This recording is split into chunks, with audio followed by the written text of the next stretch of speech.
Neste momento, vamos dar início ao painel Diálogos Institucionais, Iniciativas Inovadoras de Inteligência Artificial nos Tribunais Regionais Federais e no Conselho da Justiça Federal. Convidamos os moderadores deste painel, os servidores do TRF6, Jaqueline Braga Pellucci e José Fernando Barros e Silva.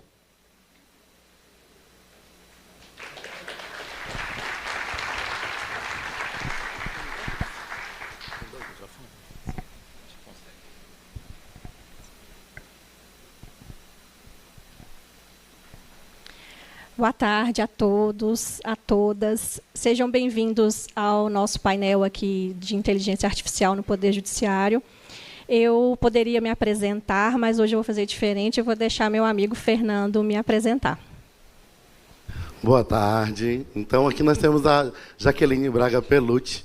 Ela é assessora-chefe da Assessoria Estratégica e Ciência de Dados do TRF6, também com MBA em Inovação e Gestão Pública e especialista em Direito, mas também membro do Iluminas. E esse é meu amigo Fernando, chefe de gabinete da presidência do TRF6, graduado em Sistema de Informações e Direito, e também membro do nosso Laboratório de Inovação, Iluminas. Então, para a gente começar esse painel, a gente queria primeiro trazer uma reflexão, que vocês pensassem um pouquinho o que vai ser do judiciário daqui a uns 10 anos.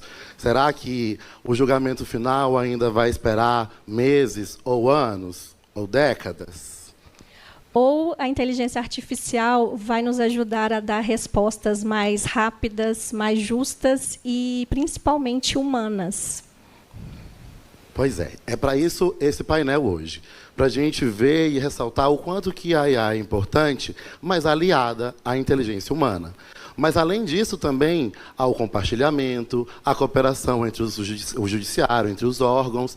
Isso, sim, é que vai trazer uma ótima transformação para o nosso judiciário. Que é, inclusive, o que dá sentido ao nome do nosso painel agora, que são diálogos interinstitucionais. Hoje a gente vai ter representantes do CJF e de todos os tribunais regionais federais lado a lado, compartilhando experiências. Então, vamos começar e ouvir, aprender e saber o que os outros tribunais estão fazendo aí pelo Brasil, aprender com eles e, quem sabe, também compartilhar e usar junto. E agora eu vou chamar a nossa primeira panelista, Daldice Maria Santana de Almeida, desembargadora federal do Tribunal Regional Federal da Terceira Região, conselheira do Conselho Nacional de Justiça nos biênios 2015-17 e 17-19.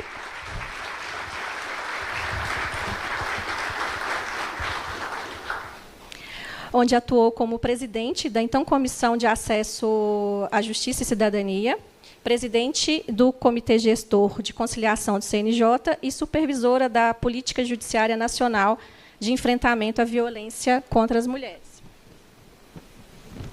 Também graduada em Direito pela Universidade Federal da Bahia, com especialização em Processo Civil pela mesma instituição e em Direito Administrativo pela Fundação Faculdade de Direito da Bahia, em Direito Público pela Pontifícia Universidade Católica de São Paulo e em Direito Constitucional aplicado pela Escola de Magistratura da Justiça Federal da Terceira Região.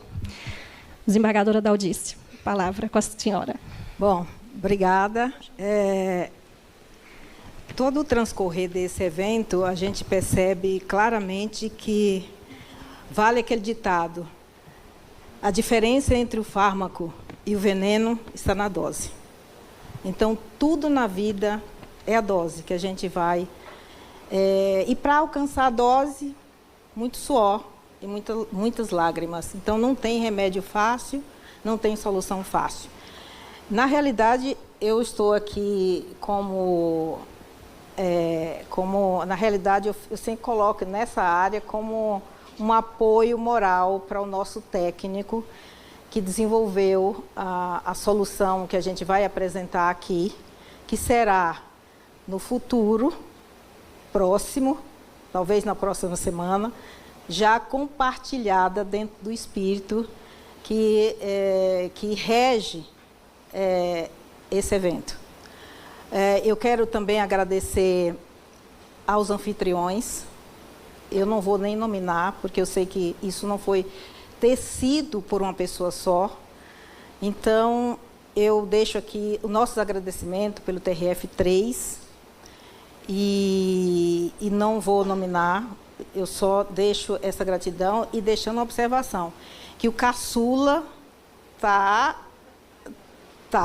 entregando, né? Então, os mais idosos têm que trabalhar muito para também estar no mesmo status dos nossos colegas. Então, aqui eu chamo aqui o Fábio para a apresentação, dizendo que a apresentação do STJ ajudou demais, porque aliás, quase todas as abordagens que foram apresentadas aqui, como a questão aqui de ser uma solução agnóstica, de ser flexível para não causar dependência, eu até anotei, então quase todo, a questão da explicabilidade, a questão da rastreabilidade, a nossa solução, até o erro, ela aponta como um evento. Então, a gente está nesse caminho, que foi uma preocupação que já foi construída até na gestão do Mairan Maia, pelo Laboratório de Inovação, que foram normas de conformidade, inclusive citada pelo próprio Tribunal de Contas em algumas intervenções que ele foi chamado a fazê-lo.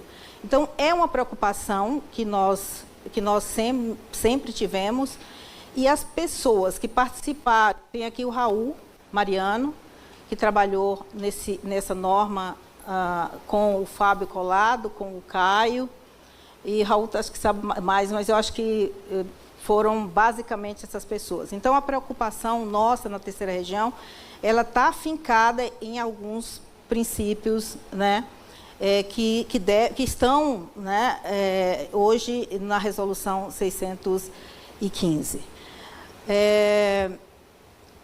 O compartilhamento, os senhores vão ver que nós temos a solução, apresentamos, digamos assim, o espaço, que é a nossa solução, e dentro dela virão, né, a colaboração do Tribunal do TRF1 com os seus prompts do processo de sinergia, e também vem uma base de conhecimento que será do Tribunal da Quinta Região, que é o Júlia. E aí é o começo de muitas colaborações, que tudo que a gente tem tentado construir no Tribunal da Terceira Região, ele tem esses pilares do compartilhamento. A gente sempre coloca, e é parametrizável, é possível difundir para outros tribunais, e foi assim que foi construída também a solução nossa. Fábio, por favor.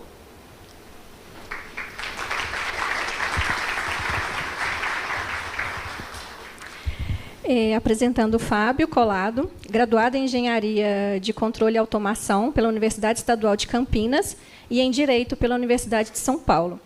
Gestor técnico do Laboratório de Inteligência Artificial Aplicada e diretor do Núcleo de Inovação e Inteligência Artificial do Tribunal Regional Federal da Terceira Região, com atuação voltada à inteligência artificial e sua aplicação no direito. Com a palavra, Fábio. Obrigado. Eu vou apresentar para vocês hoje o Sigma 2. O Sigma 2 é um projeto bastante ousado e ele pretende resolver coisa de 90% de todas as aplicações de inteligência artificial na nossa região. E eu vou só fazer uma demonstração. A aparência do Sigma 2 ela foi inspirada no ChatGPT. Ela tem uma aparência simples, clara, onde você pergunta e ele responde. No menu lateral, eu tenho uma série de outras opções, mas o funcionamento parece um pouco com aquele do STJ, os princípios são os mesmos, ele é agnóstico, ele é flexível, a gente vai ver até algumas questões além sobre a flexibilidade, mas, por exemplo, o sistema do STJ, assim como o nosso, ele se baseia nas peças que foram selecionadas, e o algoritmo principal que ele utiliza hoje, esse daqui, é o GPT-5 Mini. O que eu quero mostrar para vocês é, eu vou alterar o sigma 2 para fazer outra coisa agora. Se eu clicar aqui em agentes, eu tenho uma série de outras ferramentas em que o sigma 2 pode se tornar. Na hora que eu clicar em assessor de apelação, o sigma 2 ele não é mais nada do que eu falei. O sigma 2, a partir de agora, ele não atua com peças pré-selecionadas.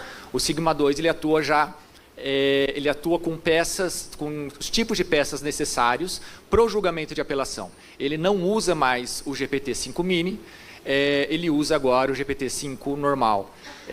E assim por diante, tem uma série de configurações por trás. Temperatura, por exemplo, continua zero, assim como o STJ, mas existem uma série de outras configurações que agora são voltadas para resolver essa questão específica, que é o julgamento de apelação. Os prompts que aqui estão, que vocês estão vendo, são julgamentos, prompts selecionados para o julgamento de apelação. A gente vai colocar outros mais.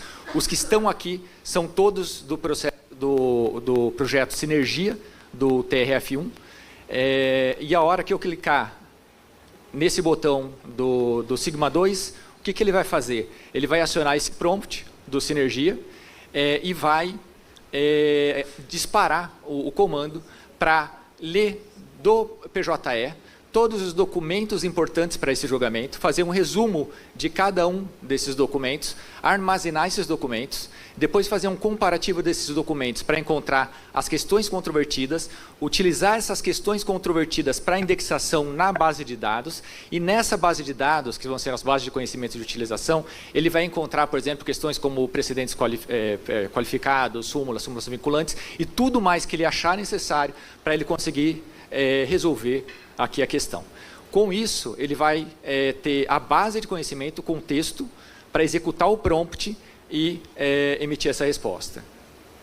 Eu vou aqui passar rapidamente por cima, mas o que ele entregou aqui para a gente? Ele vai entregar isso aqui, ele executou dessa forma, porque é um prompt para executar disso do projeto Sinergia, com algumas modificações aqui só para a questão do sigma 2.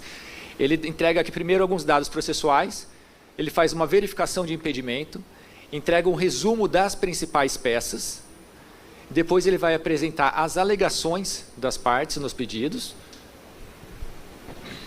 as jurisprudências citadas e as legislações citadas.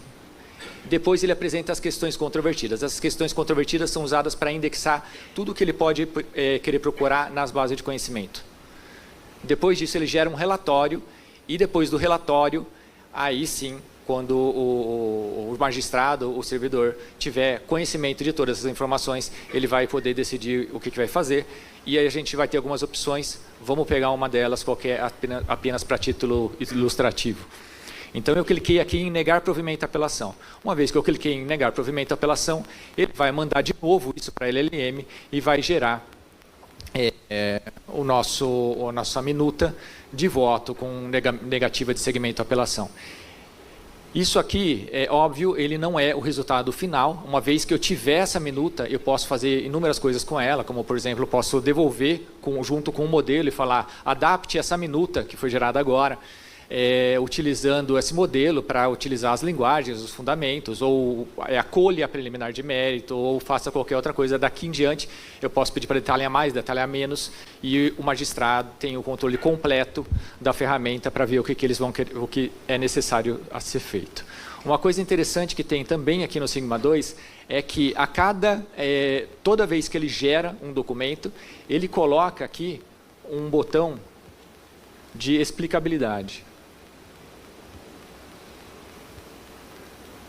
Nesse botão de explicabilidade, ele vai colocar para a gente tudo o que ele utilizou para poder fazer essa geração. Ou seja, qual LLM ele utilizou, quais bases de conhecimento foram utilizados, quais arquivos anexados foram utilizados, quais instruções específicas cadastradas pelo gabinete foram utilizados, quais documentos do processo foram utilizados, e ele não utiliza diretamente um documento processual. Ele utiliza um resumo do documento processual, já com uma ferramenta de anonimização e uma outra de contra-injeção de prompt. Então, é interessante que a gente saiba exatamente o que ele está utilizando. Antes dele enviar isso para o LLM, a gente tem, aqui também ele usou todas as movimentações do processo, e aqui a gente tem o resumo do documento que ele criou para enviar para a LLM, e todos eles. Então, são bastantes documentos. Tudo isso daqui foi enviado como contexto para a geração do texto que a gente viu agora há pouco.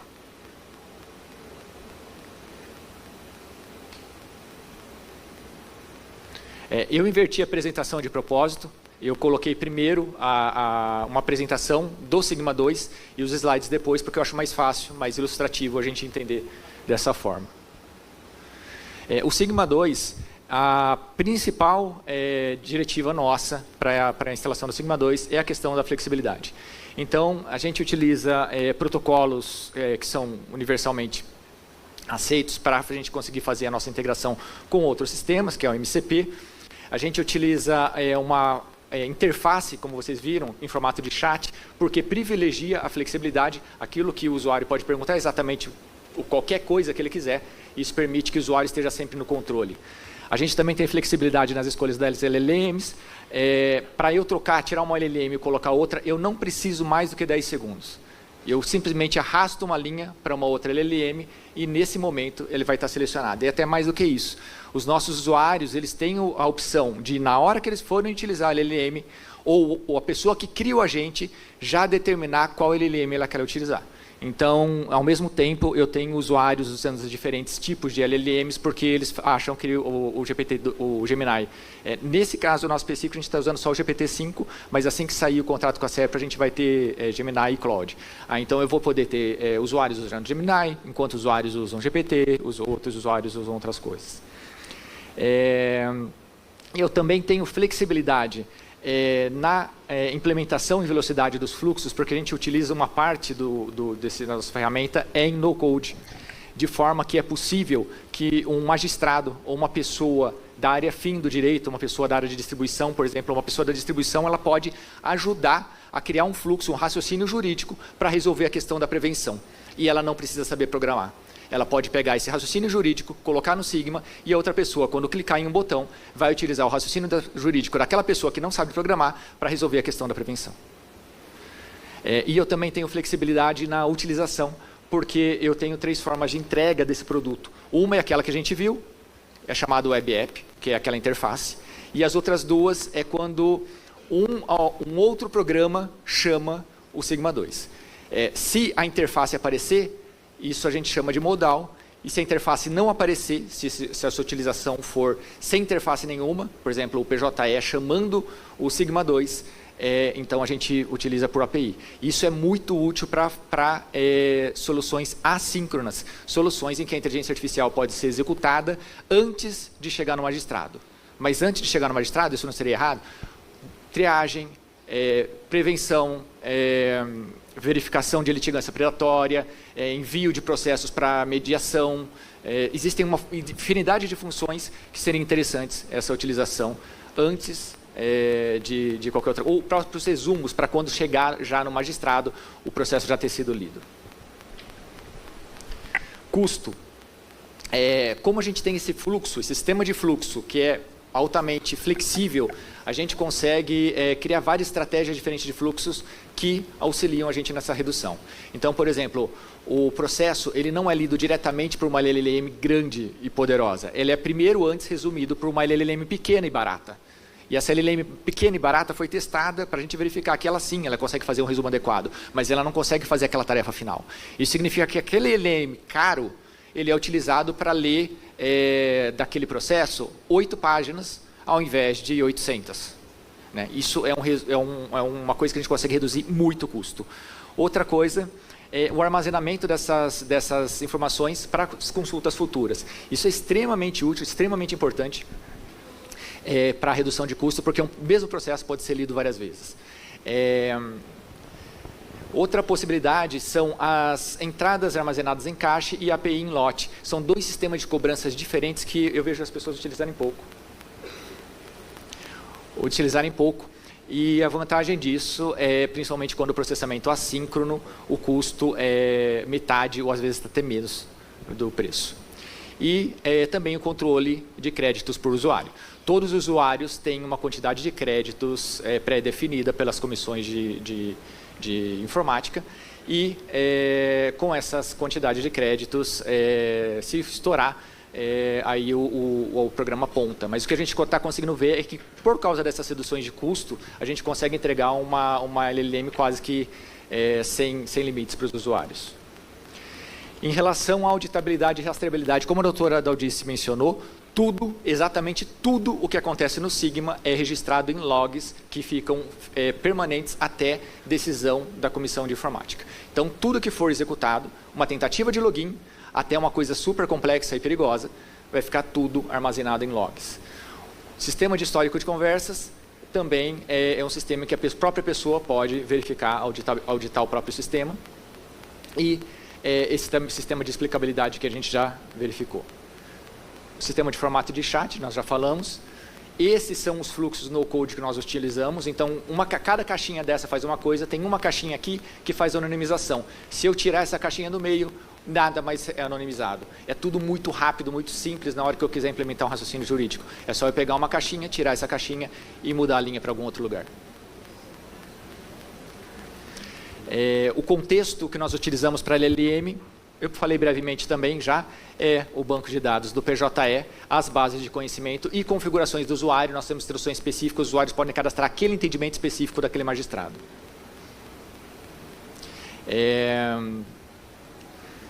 Os prompts, nós temos um banco de dados de prompts, que é um banco de prompts com praticamente todas as ferramentas possíveis de banco de prompts que podem ser necessárias, inclusive classificação automática e ranqueamento automático dos prompts.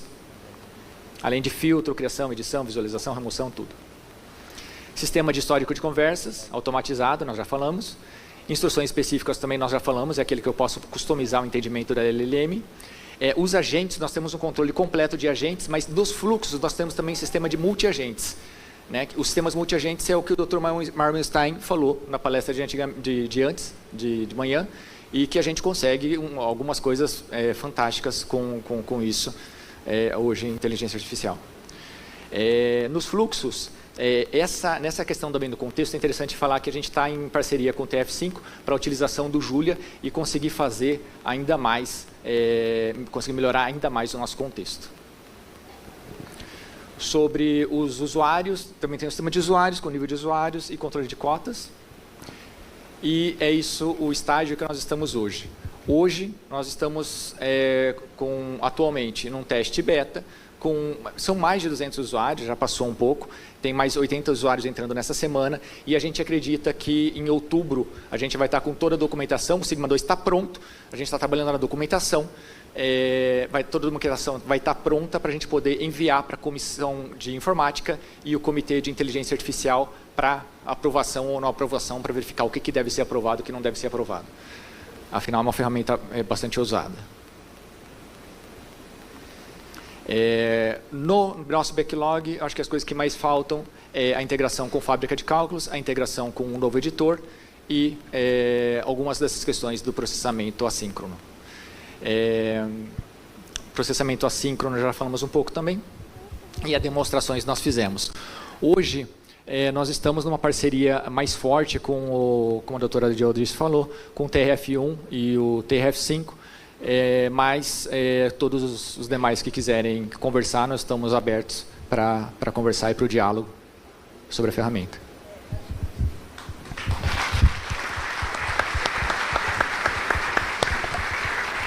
A diferença é só que para o PJE já está integrado.